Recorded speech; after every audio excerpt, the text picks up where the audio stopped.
here this morning and for being so flexible. I'd like to remind everyone that your microphone is disabled and your cameras are off. However, we would definitely like to hear from you, and we want to encourage you to participate in our Q&A session.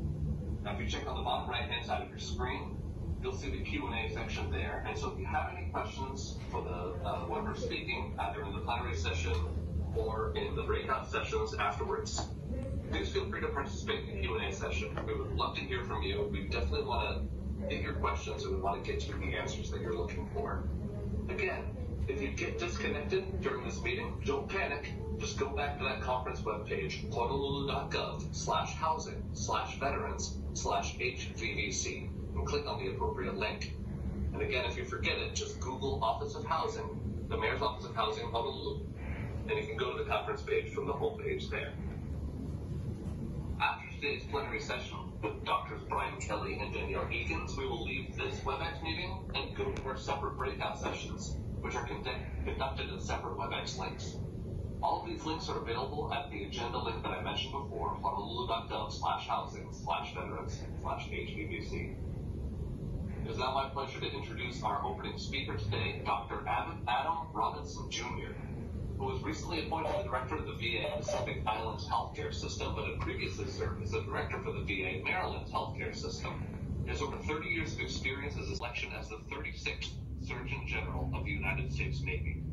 The Surgeon General is the Chief Executive Officer for the Navy and Marine Corps Healthcare System and serves as the primary advisor on all healthcare-related issues and policies for the Secretary of the Navy, the Chief of Naval Operations, and the Commandant of the Marine Corps. Dr. Robinson's personal decorations include 3 Distinguished Service Medals, 2 Legion of Merit Medals, 3 Meritorious Service Medals, and many more. Ladies and gentlemen, please join me in welcoming Dr. Adam Robinson, Jr. Aloha. Aloha. And Adam, thank you very much for that wonderful introduction. It's very unusual for me to have more than one Adam in the room, but today I'm here and you're here, so we're here together. So in any event, thank you very much for everything. Aloha to everyone out there. I'm Dr. Adam Robinson, the Medical Center Director here at the VA Pacific Islands Healthcare System. I'm not going to go through what Adam has already gone through, but I'm delighted to be here and to be a part of everything that we're doing to make sure that our veterans are cared for in an honorable way and that they are getting what they deserve. Because those men and women, the men and women who have worn the cloth of the nation, who have sacrificed themselves, who have sacrificed their minds, their bodies, and in very many instances, their moral and ethical being, those sacrifices mean that we have to make sure that they receive the care that they deserve, and that is the reason that the VA and the VHA, the Veterans Health Agency, exists. I'm delighted to be the opening speaker for the second day of this wonderful seminar, the Hawaii Statewide Veterans Virtual Conference, Serving Never Stops, Assisting Homeless Veterans During the Pandemic. The pandemic has created a very unusual circumstance, a full panoramic view of events, but we have adapted, we have overcome, we have innovated, and we are improvising in order to make sure that collegially, collaboratively, we can execute the mission of taking care of our veterans. As a physician and a veteran with many years of experience in both the United States Navy and also in the VA, I appreciate the hard work that's being done in order to make this occur. I also want to make sure that we recognize that no veteran should ever worry whether they have stable housing. And the partnerships between the VA and our community put us one step closer to ensuring all veterans are living in a safe and supportive environment. As of the last point in time count, there are approximately 488 homeless veterans here in the state of Hawaii, and we've seen a 29% decrease since 2015. But I'm sure that all will agree, one homeless veteran is too many.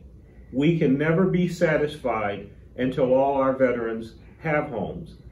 And with homeless veterans, we can also make sure that they have all of the credentials and necessities that they need in order to be full up round community members. So that means being homeless doesn't just mean being without a home. Very often you don't have driver's license, identification, you have no bank account or other monetary means of making sure that you can stabilize your life. So homeless veterans actually have a plethora of items that we can help them to overcome in order to make their life more stable. At the VA Pacific Islands healthcare system, I'm honored to serve, and we are all honored to serve all of our veterans, especially our homeless veterans. But I want to emphasize that safe, quality, and compassionate care that the VA gives to veterans is something that we must do every day, in every way, and with every veteran. During the COVID-19 pandemic, we are all facing challenges in our healthcare system in Hawaii. We stand ready to help our sister agencies in providing care to all of those in need, and of course to our veterans.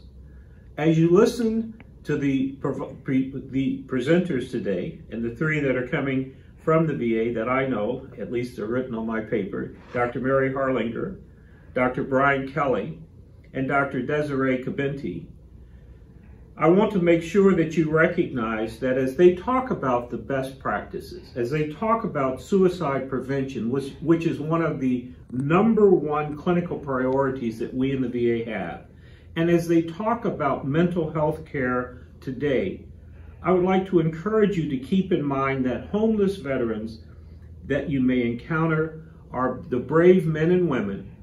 They have also worn the cloth of the nation. And although they have unusual circumstances and circumstances that make them less empathetic in some regards, but these men and women deserve our care, our empathy, our support, and we must make sure that we wrap our arms around them and provide the care that they need, because they too have sacrificed and they have given service to our nation, service that many in the nation today do not give, but we have to make sure that they receive their full due in benefits and services in every way possible. I'd also like to say mahalo to the VA Pacific Island Healthcare System's homeless healthcare team and the Hawaii Homeless Task Force led by Dr. John Henry Felix, an Air Force veteran, our community partners, and the Honolulu Mayor's Office for working tirelessly together to provide services to our homeless veterans. They demonstrate great teamwork, and teamwork is how we can address the complex problems of homelessness. And homelessness requires truly a full community effort in order to make sure that we can provide for our homeless vets, and actually for all homeless men and women, what they deserve as human beings, and certainly as our veterans. To all of you who have served in the country, in the armed forces of the country, and who have honored our country with the highest form of service, we owe you our thanks and respect. Remember, it's never too late to register for VA benefits and services. And I ask everyone who has ever been in the military, if you haven't checked out whether you have services or benefits that you can sign up for, please check, because you may be very, very surprised to find that we can help you too. And that includes VHA, VBA, Veterans Benefits, and also the NCA, National Cemeteries Agency. Again, mahalo for participating in today's conference, and most importantly, to our veterans, thank you for your service. Stay safe and stay committed to making sure that we honor all of our veterans at all times. Thank you very much. Mahalo, Dr. Robinson. Thank you so much for being here today, and thank you for sharing that stirring message. At this time, we'd like to move into our opening plenary, Self-Care for Staff During COVID-19. And this is featuring Brian Kelley and Dr. Brian Kelley and Dr. Danielle Eakins. Now, Dr. Kelley is a neuropsychologist for the Homeless Patient Aligned Care Team, HPACT, at the Pacific Islands VA. He also serves as assessment coordinator and assessment training coordinator for the VA and its psychology internship and residency training programs. Dr. Eakins received her doctorate in clinical psychology from the University of Washington. Dr. Eakins' research and clinical work is focused on collaborative, community-based partnerships with rural communities. She recently completed her internship and postdoctoral fellowship at the VA Pacific Islands Healthcare System, where she worked with the homeless patient-aligned care team to help veterans access wraparound mental health, medical, and case management services. Now, at this time, ladies and gentlemen, our opening plenary. Take it away.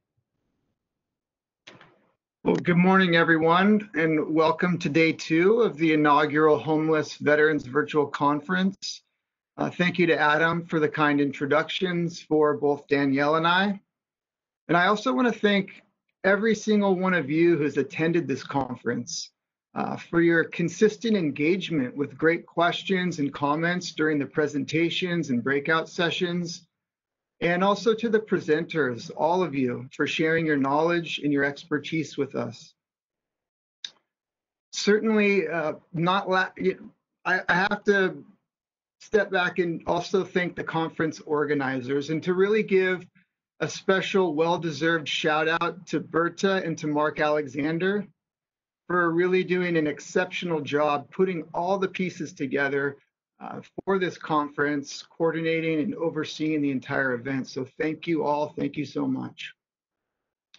I also have to say, day 1, it really featured a wonderful diversity of presentations. The lineup today looks to be equally exciting, so I'm looking forward to attending the upcoming sessions today. With that, let's turn to the focus of this topic, this presentation, self-care during COVID-19. Now, Danielle and I, we've done several versions of this talk on local and national levels in recent months. And what we consistently learn, the feedback that we get, is that many people are generally feeling more fatigue, not sleeping as well, experiencing greater stress, and essentially struggling to implement healthy self-care practices into their professional and personal lives. Now, clearly, we're all living in uncertain and uncanny times, trying to cope and adjust the best we can, maintaining fluidity, productivity in our new virtual work environments. And importantly, we also want to be making efforts to sustain our emotional, our psychological, and our physical health and well-being as the pandemic continues to play out. Now, some or perhaps even all of the information in the slide deck that we're about to present, you may already know. And in this case, it would be perceived as an asset, a strong foundation to hone in on and to practice self-care in our daily routines. So keeping this in mind, let's transition into the slides.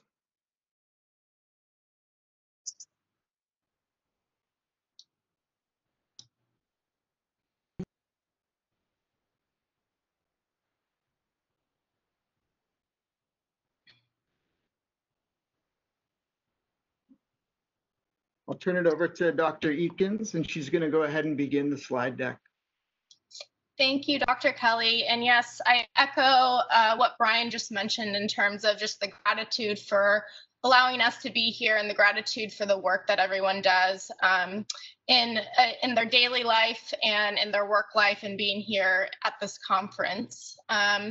So as Brian mentioned, we'll be talking about self-care during the pandemic and kind of what's been happening since then. And to discuss just general objectives, again, we want to look at what are the particular stressors that have been present during COVID-19, such as burnout, fatigue, secondary trauma, as well as how we can review self-care tips to enhance our well-being, as well as workplace satisfaction, camaraderie, all of those aspects.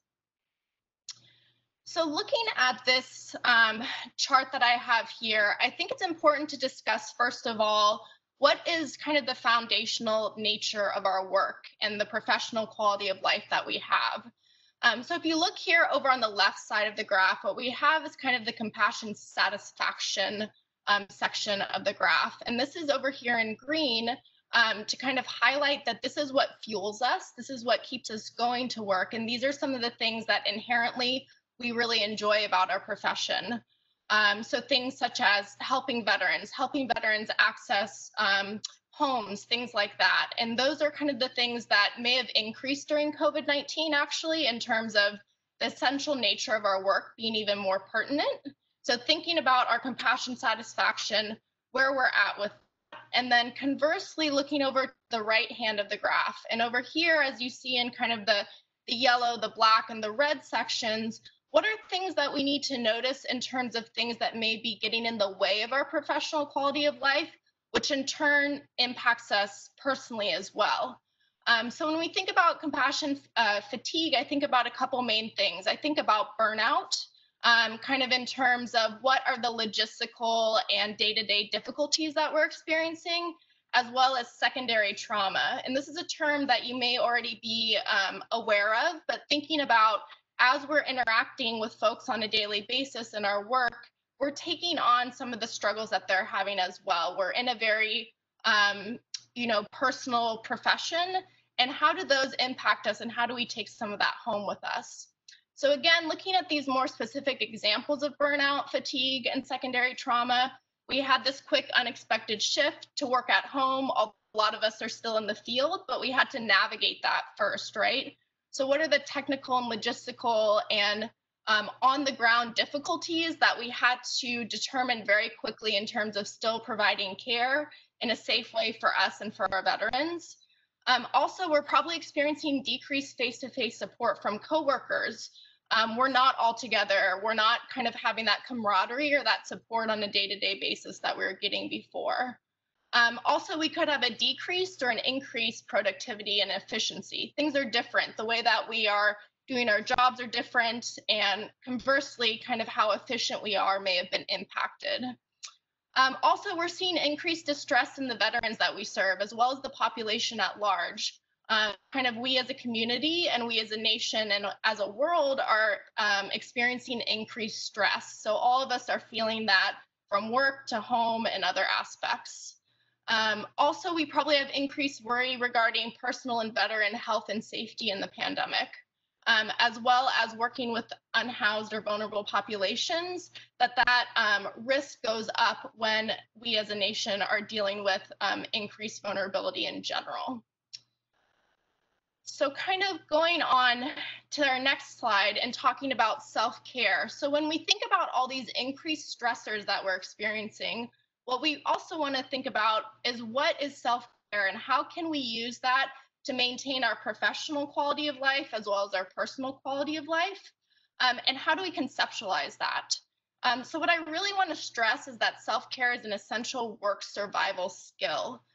So it's something that's necessary for our effectiveness and success in honoring personal and professional commitments. So overall, how we're doing in terms of mental health, physical health, general well-being, as you might notice, this trickles down to all aspects of our life. So kind of that is what self-care is.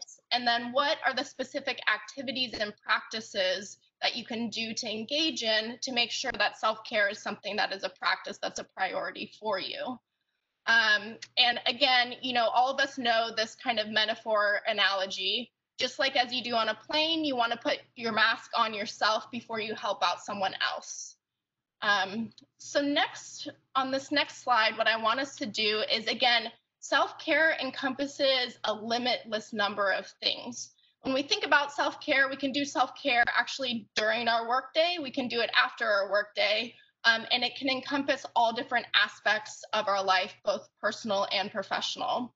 So up here, I just have a very short list of 10 kind of self-care inventory statements. And I'd like you just to take a minute to go through each of these 10 and give yourself a point if you agree with you currently being in a good place with this statement. So I'll just pause as we go and kind of read through those.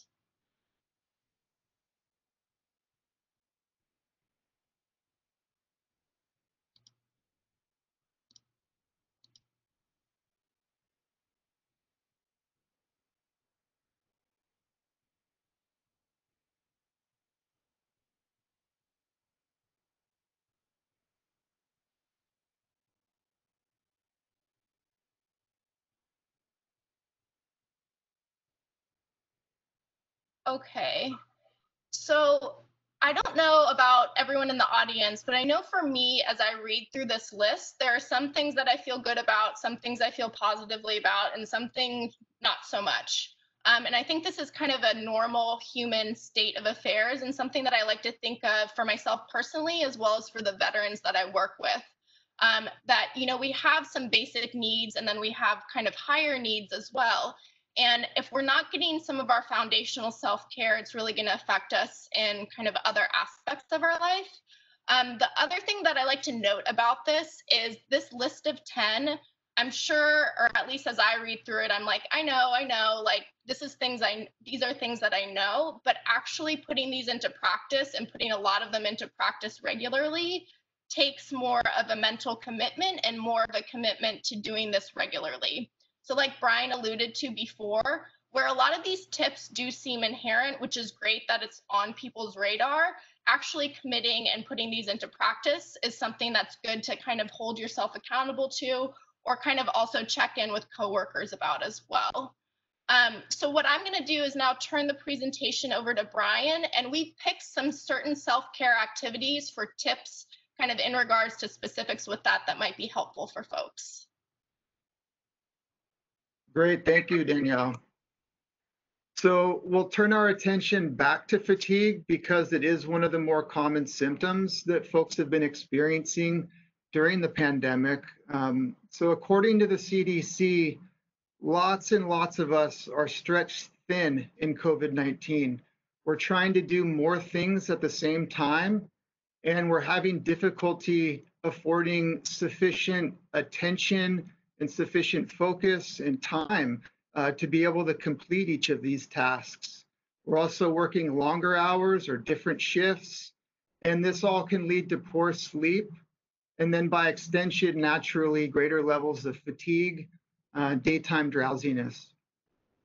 So we want to keep in mind that, you know, in regular circumstances, we typically want to get 7 to 9 hours of sleep a night, along with opportunities for, you know, quieting down the circuits, resting while awake. And this is to maintain optimal health and well-being. This last bullet point here is really about respecting the symptom of fatigue and doing whatever we can to minimize or reduce it. And why is this? It's because we know that with increased fatigue, there's increased risk for injury on the job or otherwise, and also deteriorating health conditions. And this is both medical illnesses and a variety of mental health disorders. So we want to keep that in mind. So excess screen time in COVID, there's clearly been a massive increase in the amount of screen time that we're all experiencing day to day now. And with that, especially later in the evening, you want to be mindful of the fact that this can negatively impact our sleep. So it can both stimulate the brain in ways that make it hard to wind down at night, especially if we're looking at, you know, news that's in relation to stressful current events that can make us feel more, you know, concerned or agitated or confused in various ways. But many of our devices also have a blue light in the background, and that can actually suppress the natural production of melatonin. And that's a hormone that the body makes to help us sleep. It's typically produced and released in greater quantities when it's dark, and then in smaller quantities when it's light. So again, that blue light can sort of trick the brain into decreasing the production and the release of melatonin, which is not a good thing. So we want to be careful about that in the later evening. Now, specifically with tips to improve sleep. So we want to try to engage in regular routines with, you know, time cues that keep us on a schedule throughout the day. And so, for example, the same wake up time, wind down, and the same bedtime, very, very helpful to try to implement this. Showering, getting dressed, even if you have no plans on leaving the house or going anywhere, it can be helpful to maintain a routine in that way, along with eating meals at roughly the same time each day, blocking off specific time periods for when you work, also for trying to exercise more days than not, if we can. And then this last bullet, we want to try to spend time in natural light outdoors. Even if it's not a bright and sunny day, that natural light, it still has a positive effect on our circadian rhythm, on our melatonin production and release, that then affects sleep cycle positively.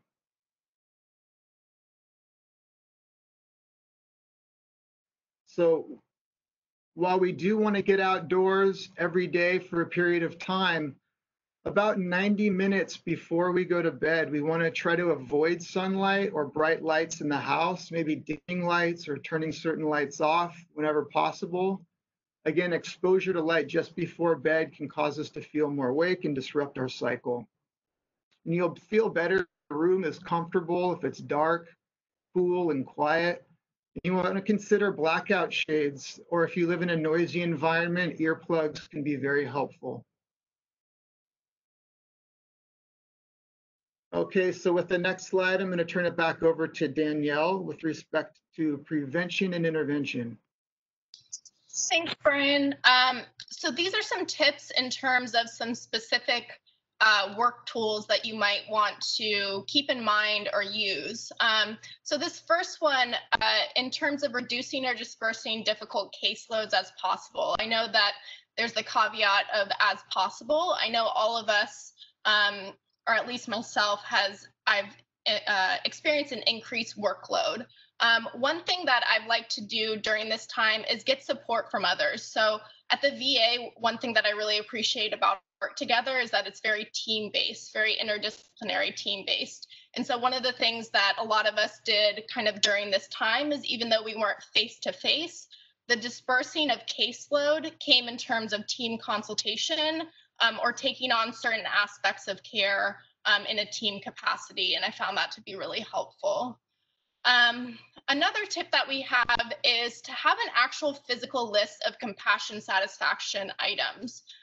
So a coworker once told me, and I really liked this tool that she used, she actually has a Post-it note next to her computer of a few things that are reasons why she likes her job, or reasons that veterans or other clients have given her that they where she's really impacted them positively. So, you know, you're having a hard day, you're bogged down, and being able to actually read that physical list next to your computer is something that could be helpful and kind of remind you of the things that fuel you with your job. Brian already said this, scheduling daily breaks. And this next one kind of goes in line with this, taking vacation or mental health days. I was speaking with Brian that one of the articles I was reading most recently is the utilization of vacation and mental health days has gone down dramatically during the pandemic. And this makes sense, right? Because a lot of us can't travel and do the traditional vacation type activities that we're used to. However, it's still really vital to be able to take those days and be aware, if I haven't taken a vacation in 6 months now because I can't travel, perhaps a staycation is something that is going to be necessary to kind of boost or revitalize my mental health and my professional quality of life.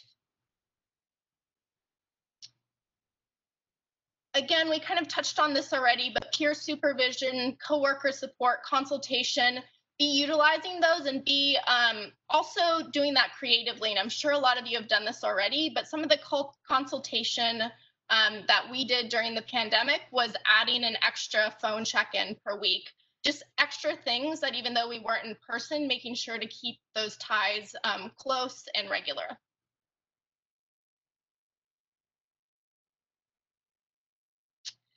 And then again, I mean, this is what we're doing today, right? Continuing with education and training, especially around COVID-specific best practices, and being able to still utilize the trainings that are available to us.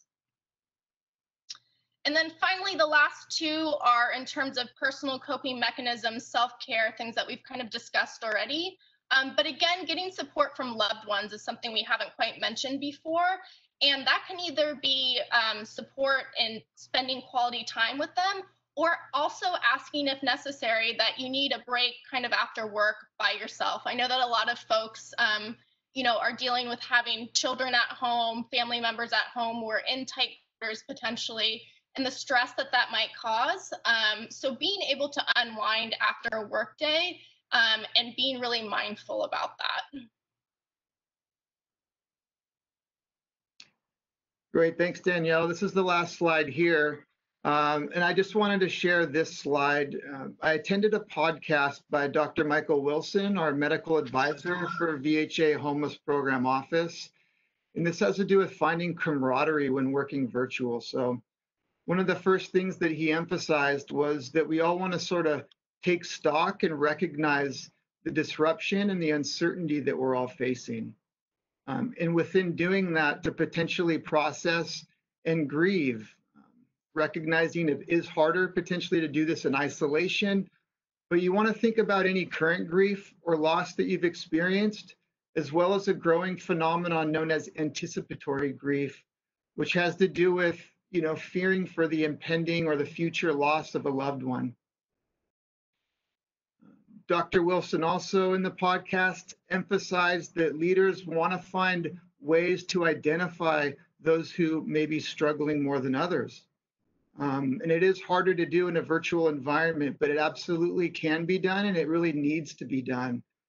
We have to find ways to be available and reaching out and checking in with our staff and our teams. So I wanted to share this slide as just a reminder of some of the things that we want to do as far as taking stock with our own process in the pandemic, as well as checking in on our colleagues to make sure that we're all doing as best we can. Here's a list of a bunch of self-care activities. I won't go through them all, but I'm happy to share these slides with any of you.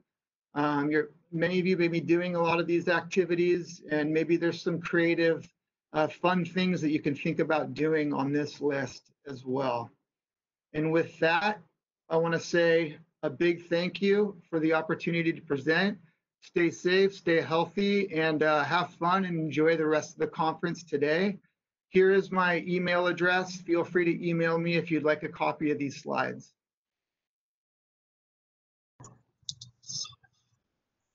Thank you guys so much for that excellent opening plenary. Thank you to Dr. Brian Kelley and Dr. Danielle Eakins. We are standing by to receive any questions. Of course, the Q&A is open, but as of yet, I haven't received any, so we might be able to enter a longer break. I would like to give people just a few minutes to formulate a question for the question and answer portion. We have until 9:40 to receive questions, so I would like to give people a few minutes to come up with a question, if they have any, for you guys to answer. Looks like we have our first question. Jandy Ferguson asks, do we get CEUs for this training?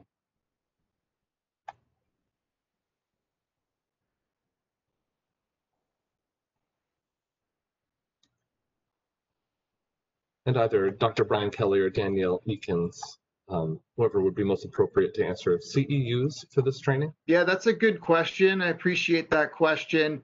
I don't know that we do. I will check with event organizers now and feel free, and I'll check in with them and ensure whether or not we do or not. But I don't know that CEUs are connected to these presentations.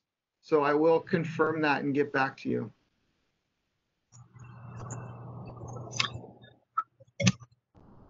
Dr. Kelley, what was that email address again? Brian dot Kelley, Kelley, the number 1 at va.gov. Brian.Kelley with an EY, number 1 at va.gov. Thank you. Yeah.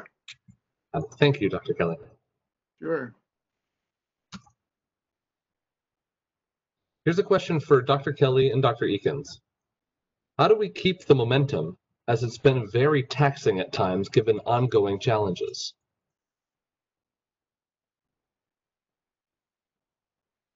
Dr. Eakins, you want to answer this one? We can answer it together. It's a great question. Yeah, no, great question. I think that there are lots of things that come to mind, and lots of things, especially in our HPACT, our homeless patient line care team, that we're doing to kind of keep momentum. And I think a lot of that comes with a strong team infrastructure.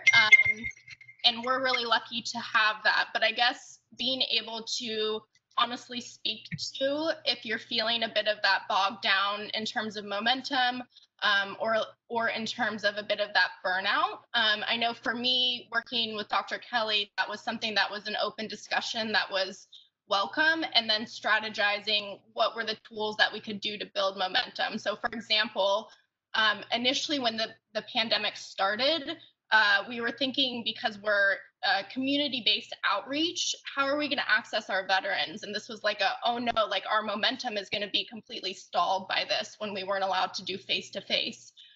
So pretty quickly, the momentum shifted to strategizing about logistics, and we did come up with some really great solutions that needed a lot of collaboration and logistic kind of building. And that momentum of trying to figure out another solution kind of pushed things forward. But I also hear the initial kind of experience that we had of like, oh no, we're going to get stalled, and the worry about that. Brian, do you have some other examples or kind of thoughts on that?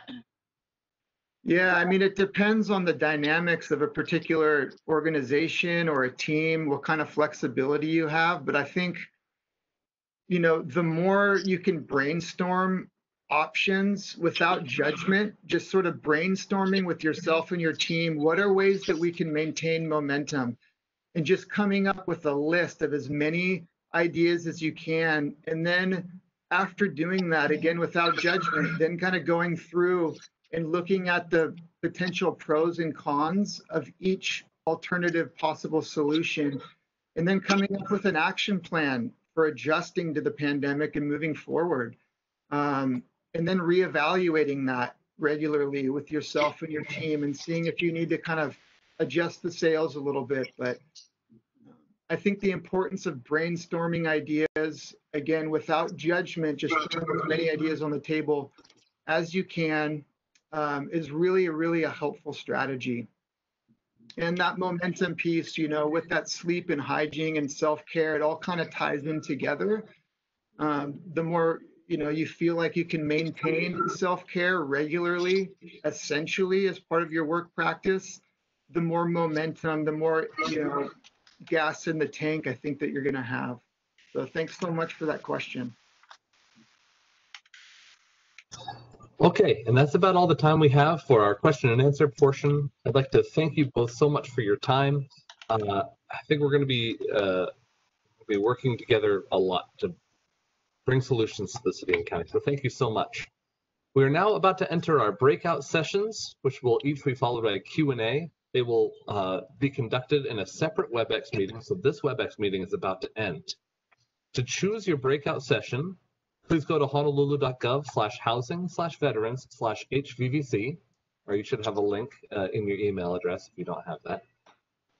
The breakout sessions to choose from for the 9:45 to 10:30 time slot are outreach to unsheltered veterans, engaging, listening, and persuading. And that's by Art Miner, Mark Garam, Steve Kahanaoi, and I'm going to murder some of these names. I should have prepared better. Missy Savaesti and Andy Taylor for moderating. And then we'll have Connection, Purpose, and Perseverance. That's by Dr. David Brown, Sequoia Carr Brown. So please check out that website, honolulu.gov/housing/veterans/HVVC to choose your breakout session. And then we'll have a second breakout session after that, and we'll reconvene here at 11:30 for our closing plenary. And the links for that are again available online. Thank you all so much for participating. I look forward to seeing you back here again at 11:30. Aloha.